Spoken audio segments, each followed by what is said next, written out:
all they read is a resume.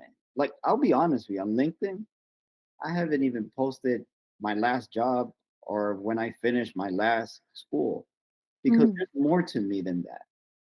You really want to get to know me. My resume is 5% of what I have lived. I'm a war veteran. mm, I got shot twice during war. I've been through other countries and I learned other languages. There's more to me than just a resume. mm, And as a matter of fact, instead of investigating me, why don't you put me to the test?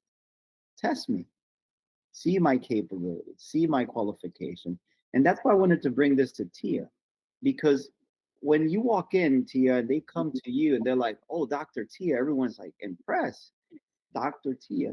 But we were talking about this briefly, privately, where like people when in the places of work, they have a hard time knowing how to first take the full potential of a doctor in a place of work.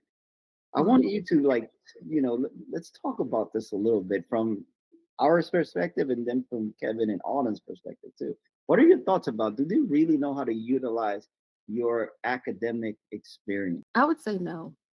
And to be honest with you, that's why I started getting involved in the community and doing a lot of work with the NAACP in particular, because it was a lot of things that I wanted to do in my industry, and it was either no, not right now, oh, I don't see the point in this or that.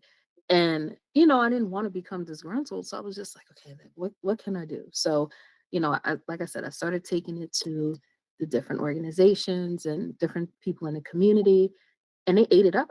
It was like, "Oh, absolutely. We want this, and we wanna pair you with this person. We want you to work with this person." So, I've done different events with council people, with mayors, with, other organizations because of the things that I had to say, like, it actually meant something, and people don't understand the value of that when people see you.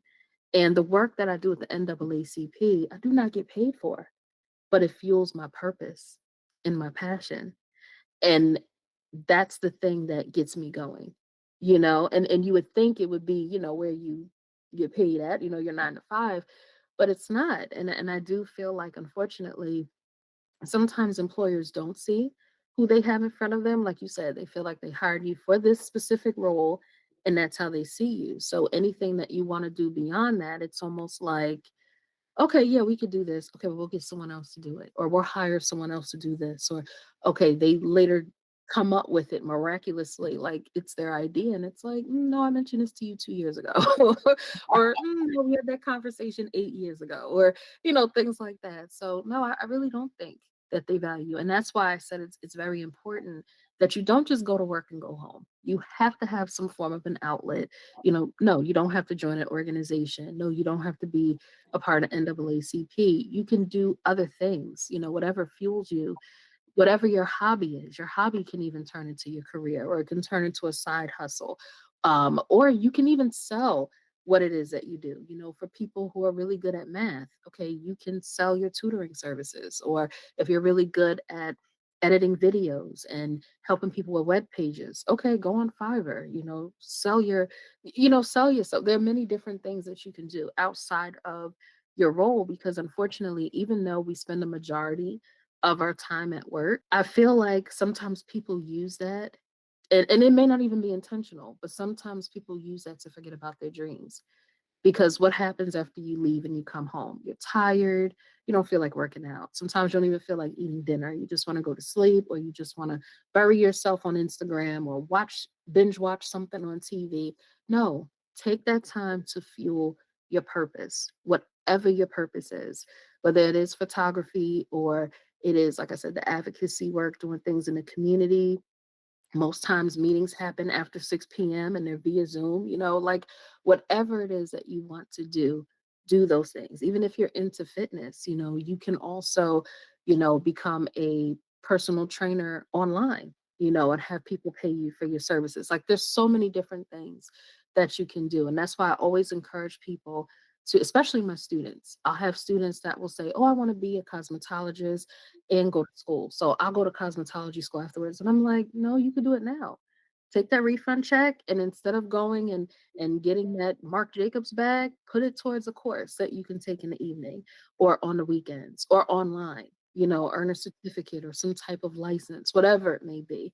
Because our 9 to 5 is like, use it as a tool to fuel, like, to pay your bills, your basic necessities. But what you do after work, let that fuel you, who you are.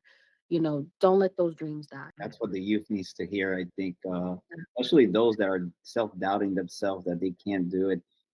People want to hire higher academic achieved people, but they don't even know what to do with their knowledge, and they will limit them a lot of the time. They won't let them really surface the way they should and rise. There's a saying, you hire smarter people to get the job done better. And but the insecurity of those that hire you, it's what is the real limitation, because they want you to do something and take it to another horizon, but suddenly they're that that awful feeling of disbelief in yourself doesn't let other people launch even further. And it's sad to see that. It's sad to see that that happens very commonly. And myself in that position too. I remember telling people with less experience and less education the same thing. It's like, use me to your full potential, because there's a lot of things that I you can take advantage of. And yeah, it's fine. There's a lot of things you can take advantage, not only because I'm much older or because of the experience or the different leadership roles I've been, but also because there's an academic background too, that I studied, and I became an expert on that. Just like Tia. Tia's an expert in her field. She there That's almost 14 years of school alone.